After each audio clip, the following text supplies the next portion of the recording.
আওয়ামী লীগের ষড়যন্ত্রেই সাভারের আশুলিয়াসহ দেশের বিভিন্ন স্থানে শ্রমিক অসন্তোষ সৃষ্টি হয়েছে।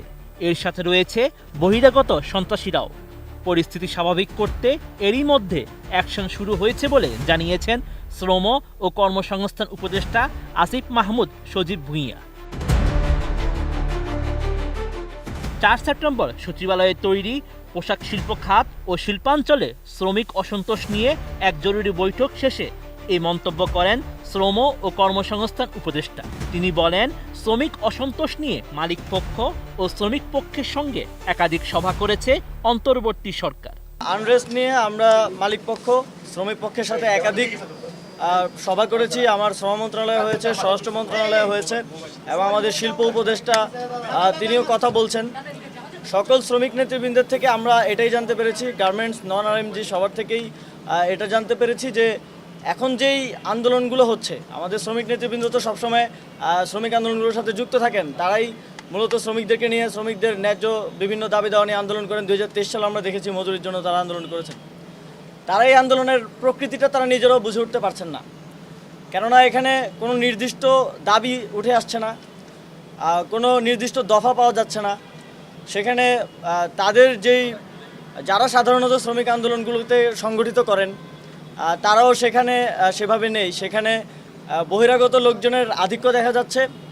কিছু কিছু জায়গায় বেতন দেয়া নিয়ে মালিকপক্ষ বেতন দিতে দেরি করছে, সে কারণে আন্দোলন হচ্ছে। ডিজাইন, এলিগেন্স, বিউটি, সেরা পণ্য সবার জন্য জেভিকো। উপদেষ্টা আসিফ মাহমুদ বলেন, যারা জুট ব্যবসা নিয়ে সন্ত্রাস করছে, আওয়ামী লীগের লোকেরা যে সিন্ডিকেটগুলো সামলাতো তারা তো সেগুলো ছেড়ে চলে গেছে। আওয়ামী লীগের লোকেরা যেই সিন্ডিকেটগুলো সামলাতো তারা তো সেগুলো ছেড়ে চলে গেছে। এখন যারা দখলের পায়তারা করছে এবং এসে সেখানে সন্ত্রাস করছে তাদেরকে, এবং যারা বহিরাগত আছে তাদের বিরুদ্ধে সরকার কঠোর ব্যবস্থা নেবে, এটা গতকালকে আমরা বলেছি। এবং এখানে স্থানীয়ভাবে আওয়ামী লীগও আছে কিছু জায়গায়, এবং কিছু বিএনপির স্থানীয় নেতৃবৃন্দেরও আমরা সংশ্লিষ্টতা পেয়েছি। বিএনপির কেন্দ্রীয় নেতৃবৃন্দের সাথে আমাদের এই বিষয়ে কথা হচ্ছে, যাতে তারা তাদেরকে নিবৃত রাখেন। এবং স্থানীয়ভাবে আওয়ামী লীগের অনেকে থাকে না যে স্থানীয় প্রভাবশালী হিসেবে জুট ব্যবসার সাথে জড়িত, এখনও রয়ে গেছে। তাদের বিরুদ্ধে আমরা কঠোর অবস্থানে যাব, এবং অলরেডি আমাদের কাছে যে ইনফরমেশন আছে স্বরাষ্ট্র মন্ত্রণালয়ের কাছে, সেই ইনফরমেশনের ভিত্তিতে তাদেরকে অ্যারেস্ট করা হবে। এবং যেই জনদুর্ভোগ সেখানে তৈরি হয়েছে, সেই জনদুর্ভোগ আপনারা জানেন এটা হচ্ছে আমাদের আইনেই আছে, জনদুর্ভোগ সৃষ্টি করলে সেটার জন্য পুলিশ ক্যান টেক অ্যাকশন। পরিস্থিতি কতদিনের মধ্যে স্বাভাবিক হবে এমন প্রশ্নের জবাবে উপদেষ্টা বলেন, আজকে থেকেই অ্যাকশন শুরু হবে। সেখানে ক্ষতি হয় এমন কোনো অ্যাকশন পুলিশ নেবে না।